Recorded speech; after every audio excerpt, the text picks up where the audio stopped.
Hello दोस्तों, आज देखिए हम लोग बीबीएस समझेंगे। बीबीएस क्यों ज़रूरी है। जब हम लोग किसी स्ट्रक्चर का कंस्ट्रक्शन करने जाते हैं तो उसमें सबसे पहले स्टील की बात होती है, और स्टील में मेरा सबसे पहले बीबीएस की बात होगी। बिना बीबीएस के हम लोग स्टील का क्वांटिटी और बाकी चीज़ें नहीं कर पाएंगे। इसीलिए सबसे पहले बीबीएस जो होता है वो बार बेंडिंग शेड्यूल होता है। एक शेड्यूल मतलब बनाना पड़ता है जिसमें स्टील में मार्किंग होता है, टाइप ऑफ बार होता है, साइज़ होता है, कटिंग लेंथ होता है, नंबर ऑफ बार होता है। तो सबसे पहले मार्किंग ऑफ बार होता है। जो मार्किंग करते हैं हम लोग ड्राइंग एज पर ड्राइंग करते हैं, ठीक है। उसके बाद टाइप ऑफ बार आता है। टाइप ऑफ बार में जैसे कि एफी 250, एफी 415 या फिर 500। अब ये 415 और 500 में ये डिफरेंस होता है कि इसमें लग्स और रिप्स में अंतर होता है। फिर उसके बाद साइज़ होती है, और फिर कटिंग लेंथ, और उसके बाद नंबर ऑफ बार आता है। उसके बाद आता है यूनिट ऑफ बार।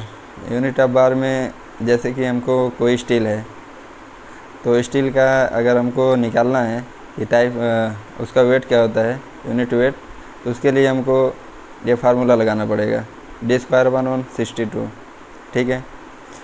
तो सबसे पहले जैसे हम मान लीजिए 8 mm का स्टील का निकाल रहे हैं यूनिट वेट, कि 1 मीटर स्टील का वेट कितना होगा 8 mm का, तो उसमें लगा देंगे D²/162। D²/162 क्या है? D² है डाया बार, डाया है, ठीक है।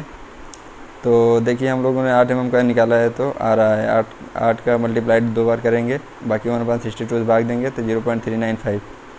ये जितने भी फ्रेशर सिविल इंजीनियर हैं उन लोगों को ये याद होना बहुत ज़रूरी है। ये चीज़ें याद ही होना चाहिए, क्योंकि अगर साइट पे हम काम करा रहे हैं तो ये चीज़ें याद होनी चाहिए। उसके बाद होता है कि अगर हम लोग स्टील यूज कर रहे हैं तो उसमें क्या होता है कि जो भी स्ट्रक्चर के पार्ट हैं उसमें क्लियर कवर होता है, जिससे कि मेरा स्टील क्रोजन ना लगे। तो उसके लिए मान लीजिए जैसे मेरा ये 200x200 का बीम है, ठीक है।